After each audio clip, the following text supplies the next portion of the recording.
Good evening friends, welcome back to my channel SDG kitchen and blog. আজ সন্ধ্যার সময় থেকে ব্লগটা শুরু করলাম। এখন সন্ধ্যাবাতি দিয়ে এসে তারপর একটু চাউমিন করে নেব, তাই একটু চাউমিন বসাচ্ছি। একটু সিদ্ধ করে নেব জলে, তার সিদ্ধ করে তারপর এটা করছি। দেখুন, এখানে গাজর আর আলু কেটে নিয়েছি কুচি কুচি করে, তার সঙ্গে কাঁচা লঙ্কা, কড়াইতে তেল দিয়ে দিয়েছি। এগুলো আগে একটু ভাজা করে নেব। ভাজা করে তারপরে একটু হলুদ লবণ দিয়ে, আর কোনো কিছু দেব না, ভালো করে ভাজা করে তারপর চাউমিনটা সিদ্ধ হয়ে গেলে, বেশি সিদ্ধ না, হালকা, তারপর কড়াইতে দিয়ে নাড়াচাড়া দিয়ে করে নেব। এখন হলুদ আর লবণ দিয়ে দিচ্ছি গাজর আর আলু ভাজার মধ্যে। এর সাথে আমার চাউমিন সিদ্ধ হয়ে গেছে অলরেডি। জলটা ঝরিয়ে রেখে দিয়েছি কিছুটা। এরপর চাউমিনগুলো দিয়ে দিলাম, দিয়ে নাড়াচাড়া দিয়ে, এই চাউমিনের প্যাকেটটাতে কোনো মশলা ছিল না, তাই আমি তার মধ্যে অন্য একটা মশলা ইউজ করেছি। অন্য মশলা বলতে ম্যাগির মশলা আমি এখানে ইউজ করেছি, তাহলে খেতে খুব ভালো লাগে। তাই ম্যাগির মশলাটা খুব টেস্টি হয়, খেতেও খুব স্বাদ হয়েছিল।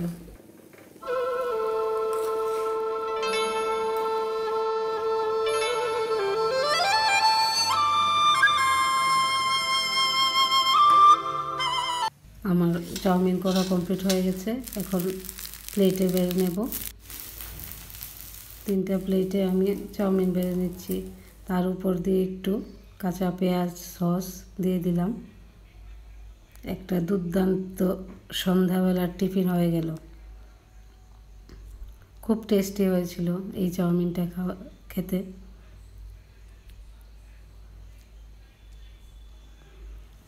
ম্যাগির মশলা আর সস দেওয়াতে স্বাদটা দ্বিগুণ হয়ে গেছিল। এখন চা করে নিচ্ছি, দুধ চা করে নেব।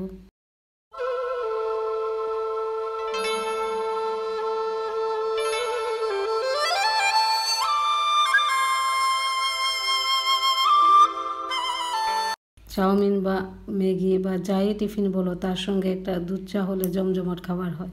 তারপর এখন রাতের রান্নার জন্য আমি এখানে হাঁসের ডিম আর 2টা আলু সিদ্ধ দিয়ে দিয়েছি। তারপর আমি টিফিনের বাসনগুলি মেজে নিলাম একে একে। এগুলি মেজে ধুয়ে নেব। একদিকে ডিমটা সিদ্ধ হচ্ছে। হাঁসের ডিম সিদ্ধ হতে একটু সময় লাগে, তাই ভালো করে সিদ্ধ করে নিচ্ছি।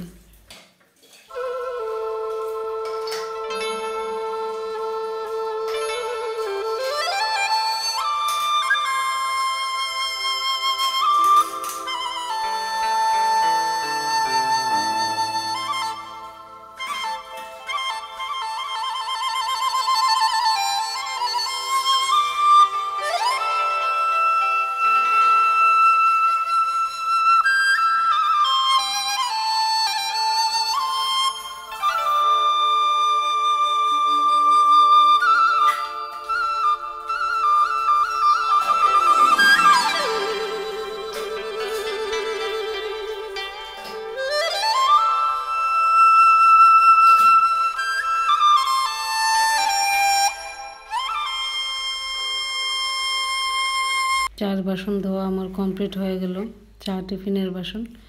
এখন ডিমটাও সিদ্ধ হয়ে গেছে। জলটা ফেলে ঠান্ডা জল দিয়ে ডিমগুলিকে ঠান্ডা করে তারপর ছুলতে হবে। কয়েকবার ধুয়ে একটু রেখে দিয়েছিলাম। তারপরে একে একে ডিমগুলি সব ছুলে নিচ্ছি। এখন এগুলি মাছ থেকে অর্ধেক করে নেব। অর্ধেক করে রান্না করলে ভিতরে মশলা ভালো করে ঢুকে। 2 পিস করে খাবে, একটাই ডিম খাবে, কিন্তু মানে ভালো লাগে খেতে। মশলা ভিতরে ঢুকে, হলুদ লবণ। তাই আমি ম্যাক্সিমাম হাঁসের ডিমটা এইভাবেই রান্না করি, অর্ধেক করে ভালো করে ভেজে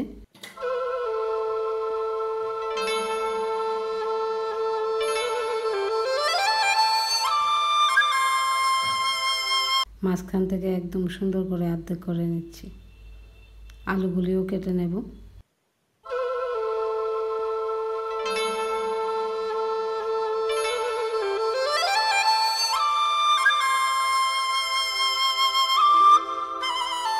তেল দিয়ে দিয়েছি, একটু ময়দা নিলাম। অর্ধেক করা ডিম নাহলে কুসুমটা খুলে যায়, তাই একটু ভাজা করার জন্য সামান্য একটু ময়দা, হলুদ, লবণ আর একটু গুঁড়া লঙ্কার গুঁড়া দিয়ে ভালো করে বেসনটা গুলে বেসনের মধ্যে একটা একটা ডিম চুবিয়ে চুবিয়ে ভেজে নেব। আর কেটে নিলাম পেঁয়াজ, কাঁচা লঙ্কা আর কয়েক টুকরা রসুন নিয়ে নিলাম। এখন ডিমগুলি ভেজে নেব ভালো করে, কোট করে, যাতে কুসুমটি খুলে না যায়।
এখন আস্তে আস্তে উল্টাতে হবে এগুলি, না হলে ভেঙে যেতে পারে। আস্তে আস্তে উল্টিয়ে নামিয়ে নিতে হবে ভাজা হয়ে গেলে। একবার এই পাট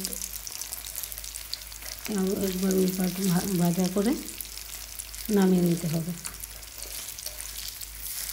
দেখুন আমার একটাও ভাঙেনি।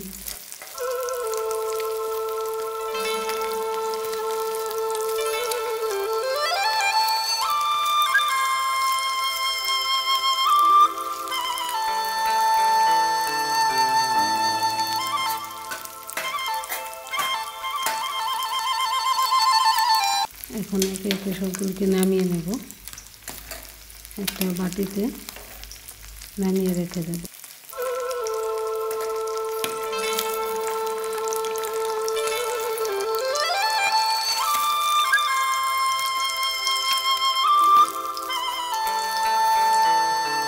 এখানে 8টা ডিম নিয়েছিলাম, তা 8টা অর্ধেক করে 16 পিস হয়ে গেছে। 16 পিস বাঁচতে একটু সময় লাগে, এই রান্নাটা করতে একটু টাইম লাগে।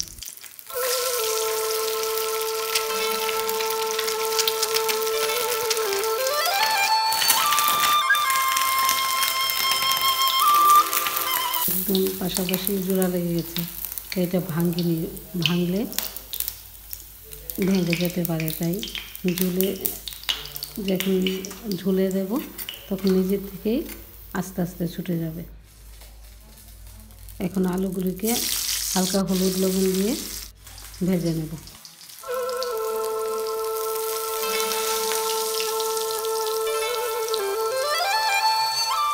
তার সঙ্গে একটু লাল লঙ্কা, গুঁড়া লঙ্কা দিয়ে দিলাম, তাহলে আলু ভাজার কালারটা খুব সুন্দর ওঠে। এখন মশলা নিয়ে নিলাম আমি এখানে গোলমরিচ, এলাচি, দারচিনি, সামান্য জিরা। এটা একটা আমার সম্ভারের আমার একটা রেসিপির আর কি। এই সম্ভারটা দিলে গন্ধটা বেশ সুন্দর আসে ডিমের ঝোলের। তারপর মশলা নিয়ে দিলাম লবণ, হলুদ, তারপর জিরার গুঁড়া, ধনে গুঁড়া, সব মোটামুটি 1 চামচ করে নিয়ে নিলাম। এখন আলুগুলি ভাজা হয়ে গেছে, নামিয়ে নেব। তারপর এখন সম্বারটা দিয়ে দেব।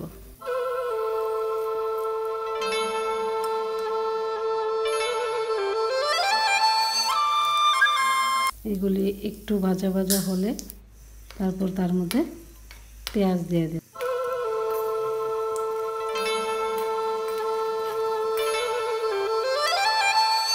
সব গোটা গোটাই দিয়েছি আমি। এখন রসুন দিয়ে দেব, 4 পিসের মতো রসুন।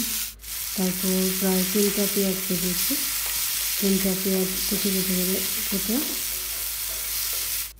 ধুয়ে দিয়ে দিয়েছি, সঙ্গে কয়েকটা কাঁচা লঙ্কা।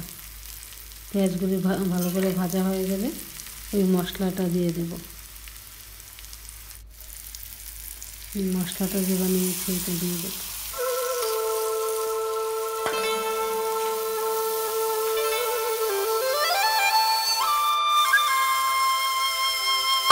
বাটিটা ধুয়ে দিয়ে দিলাম, মশলার বাটিটা।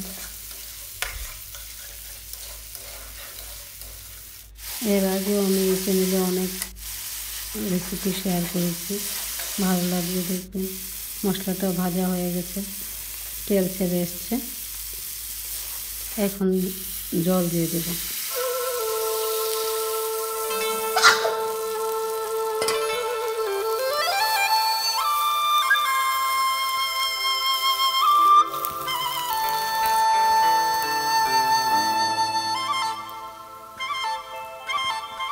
এটার মধ্যে পিঠালি আছে, তাই ঘন হয়ে যাবে ঝোলটা। আগে আলু দিয়ে দিচ্ছি, তারপর আস্তে আস্তে এই যে পুরাটা ডিম এখনও ছুটেনি, একটা ছুটে গেছে, বাকিগুলি এমনিতেই দিয়ে দিচ্ছি, নিজে নিজেই ছুটে যাবে ঝোলের মধ্যে। বেশি নাড়াচাড়া করলে ভেঙে যাবে।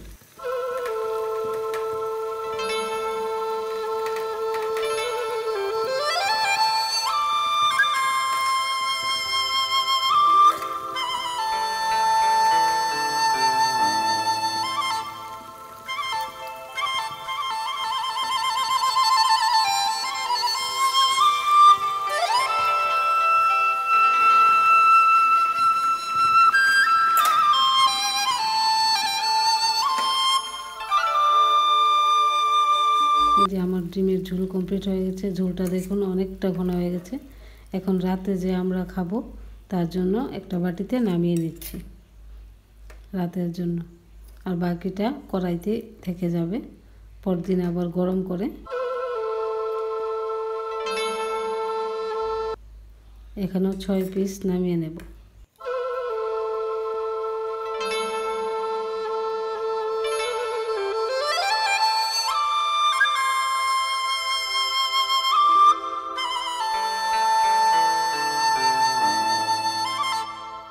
এইভাবে রান্না করে খেয়ে দেখবেন, হাঁসের ডিমের ঝোল খুব ভালো লাগে।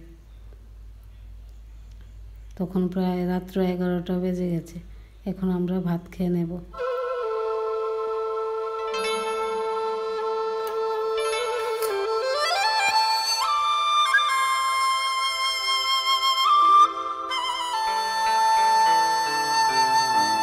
পরের দিন ঝোলটা আরও ঘন হয়ে যায়, ঠান্ডার দিন তো তাই। এই দেখুন আমরা রাত্রের খাবার নিয়ে নিচ্ছি। ভাত বেড়ে নিলাম সবার।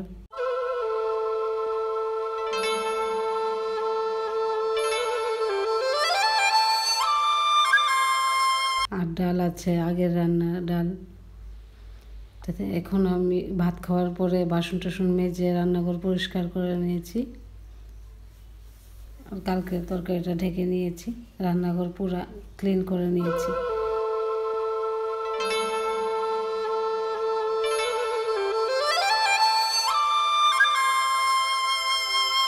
বারোটা বাজে প্রায়, মুখে ক্রিম মেখে নিচ্ছি। হাত পা ধুয়ে এসে মুখে ক্রিম মেখে এখন শুতে চলে যাব।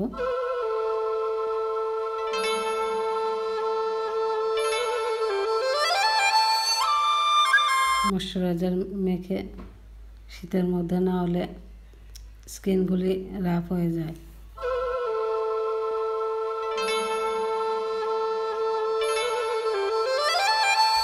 আমার চুল বাঁধাও কমপ্লিট হয়ে গেছে।